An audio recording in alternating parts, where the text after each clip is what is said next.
샬롬. 오늘은 월요일, 주님이 주시는 평안한 하루 보내시기를 소망합니다. 아침 저녁으로는 좀 서늘한 바람이 불고 있는 것 같은데 그래도 낮에는 아직까지 좀 무더운 날씨가 계속되고 있습니다. 이럴 때일수록 우리 성도님들 건강관리 잘 하시기를 바랍니다. 오늘 월요일 매일 만나 영상 예배를 시작하겠습니다. 오늘 우리가 함께 나눌 말씀은 다니엘서 6장 1절부터 10절까지의 말씀인데요. 저는 이 시간 여러분들에게 10절을 봉독해 드리도록 하겠습니다. 다니엘이 이 조서에 왕의 도장이 찍힌 것을 알고도 자기 집에 돌아가서는 윗방에 올라가 예루살렘으로 향한 창문을 열고 전에 하던 대로 하루 3번씩 무릎을 꿇고 기도하며 그의 하나님께 감사하였더라. 아멘. 저는 오늘 말씀의 제목을 낭떠러지 앞에서의 감사라고 정해 보았습니다. 성도 여러분, 혹시 토머스 에디슨이란 천재 과학자를 알고 계시나요? 에디슨은 소년 시절에 열차 안에서 신문을 팔며 지내고 있었는데 그 기차의 차장은 에디슨에게 화물 열차의 한 구석을 자유롭게 사용하도록 허가를 해 주었다고 합니다.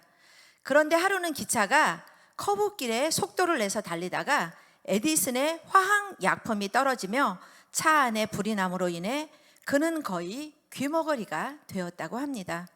친구들은 그에게 수술을 권하였지만 그는 수술을 받지 않았다고 합니다.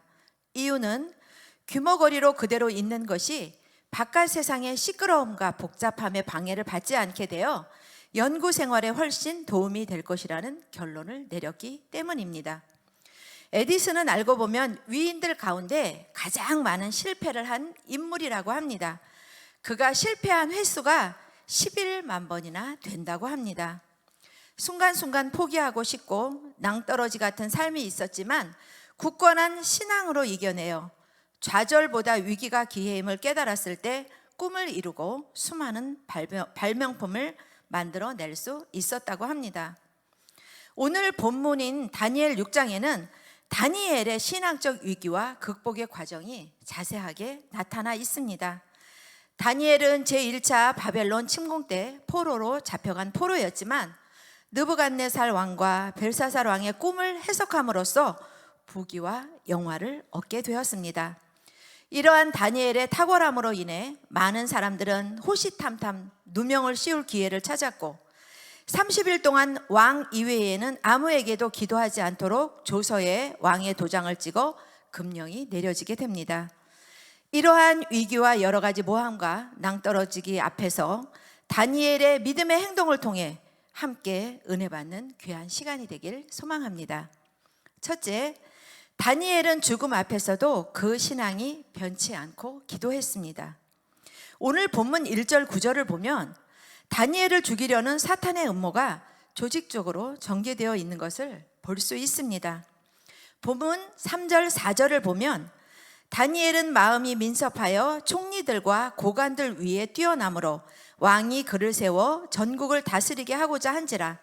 이에 총리들과 고관들이 국사에 대하여 다니엘을 고발할 근거를 찾고자 하였으나 아무 근거 아무 허물도 찾지 못하였으니 이는 그가 충성되어 아무 그릇됨도 없고 아무 허물도 없음이었더라. 아멘. 총리와 방백들은 직접적으로 다니엘을 공격하지 않고 우회적으로 하나님과 왕 중에서 하나를 선택하도록 유도하였습니다. 왜냐하면 자신들이 스스로 다니엘을 죽인다면 오히려 자신들이 피해를 입을 수도 있기 때문이었습니다.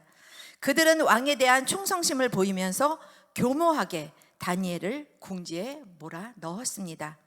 이처럼 방백들은 다니엘의 약점을 잡기 위해 온갖 노력을 하였다는 사실을 4절 말씀을 통해 볼 수 있습니다.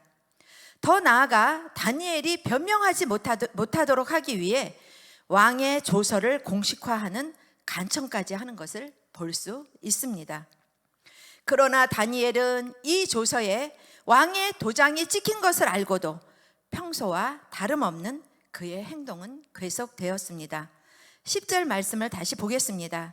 다니엘이 이 조서에 왕의 도장이 찍힌 것을 알고도 자기 집에 돌아가서는 윗방에 올라가 예루살렘을 향한 창문을 열고 전에 하던 대로 하루 3번씩 무릎을 꿇고 기도하며 그의 하나님께 감사하였더라. 아멘. 죽음 앞에서도 굴하지 않은 다니엘의 신앙과 믿음을 온 믿음의 성도들이 다 믿는 우리 성도님들이 다 되시기를 소망합니다. 둘째, 다니엘은 순교를 각오하고 감사하는 습관을 지속했습니다. 다니엘은 정직하고 신실하고 흠이 없고 깨끗한 자였습니다.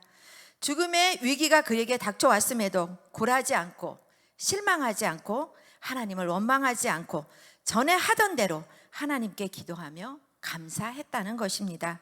감사는 습관이 되고 체질이 되어야 범사에 감사하는 자가 될 수 있습니다. 다니엘이 처한 상황은 결코 하나님께 기도할 수 없는 처지였지만 믿음으로 굳게 서 있었기 때문에 감사하고 기도할 수 있었던 것입니다. 골로새서 2장 7절 말씀을 보면 그 안에 뿌리를 박으며 세움을 박아 교훈을 받은 대로 믿음에 굳게 서서 감사함을 넘치게 하라라고 말씀하고 있습니다. 감사할 때 하나님은 기적을 주심을 믿으시길 바랍니다. 기도하는 자가 감사할 수 있고 기적을 체험할 수 있습니다. 헬런 켈러를 모두 잘 아실 겁니다. 그는 보지도 못하고 듣지도 못하고 말하지도 못하는 장애를 가지고 있으면서도 결코 절망하지 않았다고 합니다. 그는 겪어야 하는 모든 괴로운 일과 슬픈 일 전부를 하나님의 선물이라고 여기면서 감사하였다고 합니다. 하나님은 우리의 고난과 장애를 뛰어넘어 소망을 이루십니다. 소망의 하나님을 바라보면 불가능이란 없어요.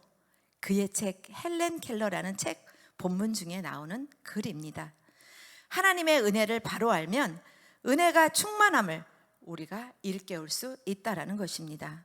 셋째, 감사의 기도가 하나님의 기적을 가져온다라는 것입니다. 신앙의 지조를 지킨 다니엘은 사자굴에서도 살 수 있었습니다. 6장 16절 17절 말씀을 보면 이에 왕이 명령하매 다니엘을 끌어다가 사자굴에 던져 넣은지라. 왕이 다니엘에게 이르되 내가 항상 섬기는 너의 하나님이 너를 구원하시리라 하니라. 이에 돌을 굴러다가 굴 어귀를 막이매 왕이 그의 도장과 귀족들의 도장으로 봉하였으니 이는 다니엘에 대한 조치를 고치지 못하게 하려 함이었더라. 결국 다니엘과 세 친구들은 사자굴에 갇히게 됩니다.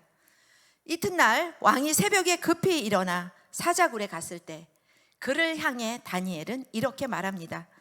나의 하나님이 이미 천사를 보내어 사자들의 입을 봉하셨으므로 사자들이 나를 상해하지 못하였사오니 이는 나의 무죄함이 그 앞에서 명백하오며 또 왕이여 나는 왕에게도 해를 끼치지 아니하였나이다 하니라.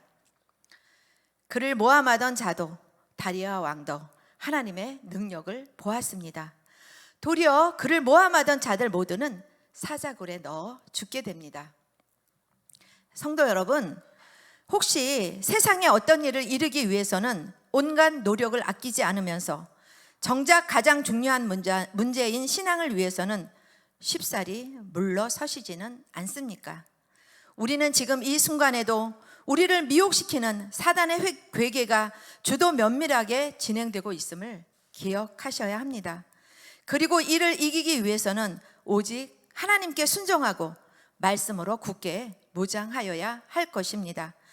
고린도후서 4장 8절에서 10절 말씀을 보면 우리가 사방으로 우겨쌈을 당하여도 쌓이지 아니하며 답답한 일을 당하여도 낙심하지 아니하며 박해를 받아도 버림받지 아니하며 거꾸로 뜨림을 당하여도 망하지 아니하고 우리가 항상 예수의 죽음을 몸에 짊어짐은 예수의 생명이 또한 우리 몸에 나타나게 하려 함이라.